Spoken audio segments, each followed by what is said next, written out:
My sister announced her pregnancy at my baby shower, but the ultrasound photos she passed around were actually mine from my miscarriage. My sister announced her pregnancy at my baby shower, but the ultrasound photos she passed around were actually mine from my miscarriage. By the time I realized what was happening, half my family was already congratulating her and asking when I'd planned this surprise announcement for her. I'm still shaking as I write this. The shower was supposed to be perfect. After 3 years of trying and 2 miscarriages, my husband Jake and I were finally celebrating our rainbow baby at 20 weeks. My mom had planned everything. My best friend Sarah flew in from Portland, and even Jake's difficult mother seemed genuinely happy for us. Then my sister Emma walked in 2 hours late with this glowing smile. I should probably explain that Emma and I have always had a complicated relationship. She's 24, I'm 29, and she's been the family favorite since birth. When she dropped out of college, my parents called it finding herself. When I graduated summa cum laude, they asked why I hadn't picked a more practical major. When she moved back home at 23, they said she was regrouping. When Jake and I bought our first house, they worried we were moving too fast. But I genuinely thought she'd grown up lately. She'd been so supportive during our fertility struggles, even driving me to appointments when Jake couldn't get off work. She was the only person who knew about both miscarriages besides Jake. I trusted her completely. So when Emma hugged me at the shower and whispered, "I have the best surprise," I figured she'd got me some thoughtful gift. I was opening presents when she suddenly stood up and tapped her champagne flute. "Sorry to interrupt, but I have some news that's just too exciting to keep quiet." The room went silent. Emma pulled out her phone and started passing around what looked like ultrasound photos. "I'm pregnant," she announced, 12 weeks along. Everyone started congratulating her, but something felt wrong, really wrong. The timing was awful, obviously, but it was more than that. I caught a glimpse of one of the ultrasound photos and my stomach dropped. The date stamp read 3 months ago. The name on the photo was mine. Those were pictures from my second miscarriage. I must have made some kind of noise because Jake immediately moved closer to me. "Babe, what's wrong?" I couldn't speak. I watched my aunt hug Emma and my cousin ask about due dates while my sister held my dead baby's ultrasound photos like trophies. "Emma," I managed to say, "can I talk to you privately?" She beamed at me. "Of course, I know this is such a fun coincidence being pregnant together." We stepped into the kitchen and I tried to keep my voice steady. "Those photos, where did you get them?" "What do you mean?" Her smile never wavered. "Emma, I recognize those pictures. They're from my folder." "That's crazy, Jen. You're being paranoid." But I knew I was right. I'd stared at those ultrasounds for weeks after the miscarriage, memorizing every detail before finally putting them away in my desk drawer. "Show me your OB paperwork," I said. "I don't have to prove anything to you." Her voice got sharp. "God, can't you just be happy for me? Everything always has to be about you." That's when Jake appeared in the doorway. "Everything okay?" "Emma's using photos from my miscarriage to fake a pregnancy announcement," I said. The color drained from Jake's face. "What?" "She's lost it," Emma said quickly. "I think the pregnancy hormones are making her paranoid. This is exactly why I didn't want to announce it today, but Michael insisted." Michael, her on and off boyfriend who'd been notably absent from the shower. Jake held out his hand. "Let me see the photos, Emma." "No, this is ridiculous." "Then show us one with your name on it," I pressed. Emma's perfect composure cracked just slightly. "I don't owe you anything. You're ruining what should be a happy moment because you can't stand sharing the spotlight." That's when my mom walked into the kitchen. "What's all the whispering about? People are asking where you went." "Mom," I said carefully, "I need you to look at something." I led everyone back to the living room and asked my cousin to hand me the ultrasound photos. My hands were shaking as I pointed to the date stamp. "This is from 3 months ago," I announced to the room. "And if you look closely at the name, it says Jennifer Martinez, not Emma Martinez." The room went dead silent. Emma's face went white, then bright red. "You're being psychotic, Jen. Just because they have similar dates doesn't mean." "These are from my miscarriage," I said louder. "Emma took them from my desk and is using them to fake a pregnancy." My aunt gasped. Sarah's mouth fell open. My mother-in-law, who never defends me about anything, stood up and said, "That is disturbing behavior." Emma started crying.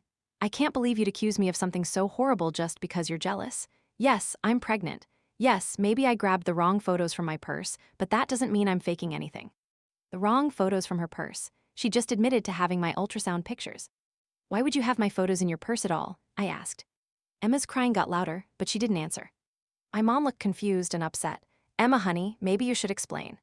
"There's nothing to explain. She's trying to ruin my announcement because she's always been jealous of me." Jake stepped forward. "Emma, are you pregnant or not?" "Of course I am."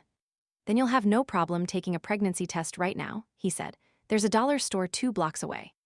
Emma's face went from red to gray. "I don't have to prove anything to anyone." That's when I knew for sure. After Emma refused to take a pregnancy test, she stormed out of my shower claiming I'd humiliated her in front of the family. Half my relatives left with her, including my parents. My mom actually said I should have handled it privately and that I'd embarrassed Emma unnecessarily. The shower pretty much fell apart after that. My best friend Sarah stayed to help clean up, and she was furious. "I can't believe your family is taking her side," she kept saying. But the real bombshell came the next morning. Jake woke up early and went for his usual run. When he came back, he was holding his phone with this weird expression. "Babe," he said, "you need to see something." Emma had posted on Facebook at 6 a.m. "I'm heartbroken to announce that I lost my baby yesterday. The stress of my sister's jealous accusations caused me to miscarry. I can't believe my own family turned against me during what should have been the happiest time of my life. Sometimes the people closest to you cause the most damage. Please respect my privacy during this difficult time." I stared at the post. 43 people had already liked it. My aunt commented, "I'm so sorry, honey. Some people are just bitter." My cousin wrote, "Praying for you. Family should support family." "She's telling people I caused her to miscarry a baby that never existed," I said. Jake was reading more comments. "Your mom shared it with crying emojis." I called my mother immediately. "How could you share that post without talking to me first?" I said. "Emma's devastated, Jennifer. I know you two have issues, but this has gone too far." "Mom, she was never pregnant. She stole my ultrasound photos." She explained that. She grabbed the wrong pictures by mistake because you'd given her copies for emotional support. I'd never given Emma copies of my miscarriage ultrasounds, ever. The idea was insane. "That's not true," I said. "Honey, I know you're stressed, but Emma wouldn't lie about something like this. She's grieving right now." "Then ask her for hospital records from her miscarriage. Ask her which doctor she saw." My mom got quiet. "I'm not going to interrogate your sister while she's in pain. But you'll let her tell everyone I killed her imaginary baby." "Don't be dramatic." I hung up on her. Jake was furious. "We're going to Emma's apartment right now." "What's the point? No one believes me anyway." "Because this isn't just about the fake pregnancy anymore. She's destroying your reputation." He was right. My phone was already buzzing with messages from relatives asking how I could be so cruel to my grieving sister. We drove to Emma's place around noon. She answered the door in pajamas with smudged makeup, looking appropriately devastated. "What do you want?" she said coldly. "Hospital records," Jake said, "from your miscarriage." "I'm not discussing my medical information with you." "Because there isn't any," I said. Emma started to close the door, but Jake put his foot in the gap. "Emma, this stops now. You post a retraction on Facebook, or we're going to have problems." "Are you threatening me?" "I'm telling you that lying about miscarriages and stealing ultrasound photos is probably illegal. And if you don't fix this, I'm going to find out exactly how illegal." Something shifted in Emma's face. The victim mask slipped just enough for me to see calculation underneath. "Fine," she said, "come in, but only for a minute." We followed her into her apartment, and that's when I saw them. Sitting on her coffee table was a small pile of what looked like medical papers. But when I got closer, I realized they were printouts from pregnancy websites. Articles about miscarriage symptoms, forum posts about early pregnancy loss, and a printed page titled, "What to Expect When You're Expecting, Week 12. "What is all this?" I asked. Emma quickly gathered up the papers. "Research for what I was going through." "You were researching how to fake a pregnancy," Jake said. "No, I was researching pregnancy because I was pregnant."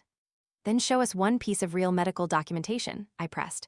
"One appointment confirmation, one prescription, one insurance claim." Emma's hands were shaking now. "I don't have to prove anything to you people." That's when I noticed something else on her table. A small notebook, open to a page covered in handwriting.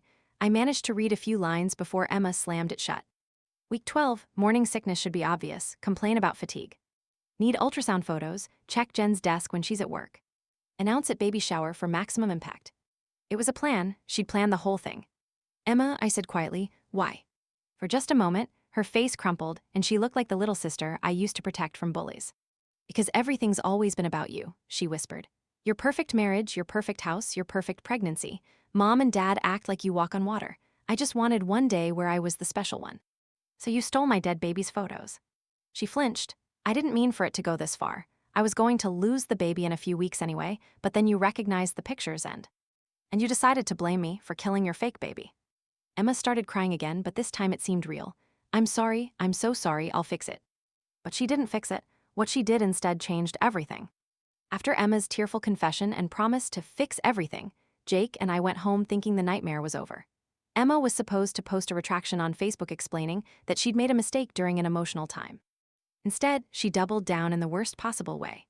That evening, she posted an even longer Facebook rant claiming that Jake and I had forced our way into her apartment, and threatened her into silence about her miscarriage. She said we'd destroyed evidence of her pregnancy and that she was afraid for her safety.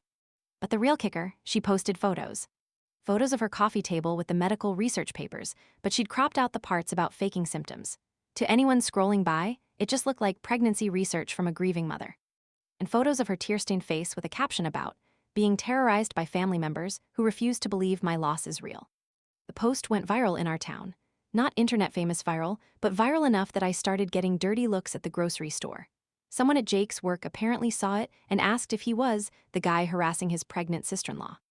My mom called me crying. "How could you force your way into Emma's apartment? She's terrified of you now." "Mom," she admitted she made the whole thing up. "She said you made her say that by threatening her." I realized then that Emma had learned something from our confrontation. She'd learned that playing victim was more effective than telling the truth. That's when Sarah suggested something that hadn't occurred to me. "Jen," she said during one of our daily phone calls, "don't you have a Ring doorbell?" I did. I'd completely forgotten about it. Jake and I pulled up the footage from our baby shower. There, in perfect HD video, was Emma arriving at our house 2 hours late. But more importantly, there was Emma leaving our house 30 minutes before the shower started. She'd been there earlier, much earlier, and she'd stayed for almost an hour while Jake and I were at our final OB appointment that morning. The timestamp showed she'd been in our house from 9:17 a.m. to 10:23 a.m. Our appointment was from 9:00 to 10:30. She'd used her spare key to break in while we were gone and steal my ultrasound photos. This wasn't a spur-of-the-moment thing. This wasn't grabbing wrong photos from her purse. This was premeditated theft planned around our medical appointment. Jake was livid. She's been planning this for weeks. She knew exactly when we'd be gone. We had more evidence than I'd realized. I texted Emma about our appointment time 3 days earlier because she'd asked if she could come over that morning to help set up. I'd told her we'd be back by 10:30 and she could come then. Instead, she'd used the information to plan her break-in. Jake called his brother-in-law, who's a lawyer, and explained the situation.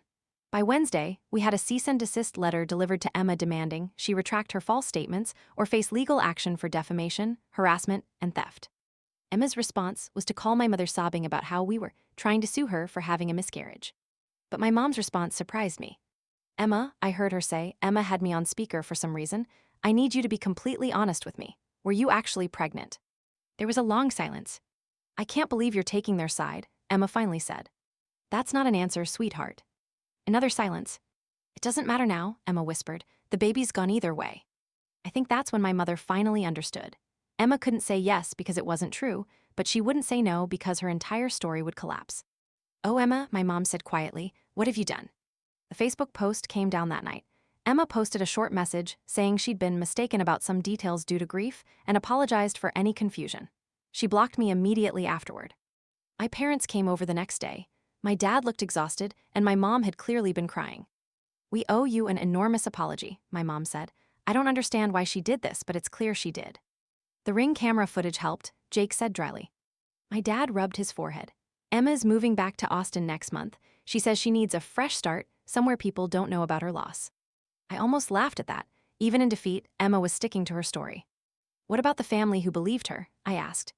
"I've been making phone calls," my mom said. "Some people are embarrassed. Others are doubling down because admitting they were wrong means admitting they accused you of causing a miscarriage that never happened." It's been 6 weeks now. My relationship with my parents is slowly healing, but it's different. They've seen what Emma is capable of, and I think they're finally understanding the dynamic they created between us.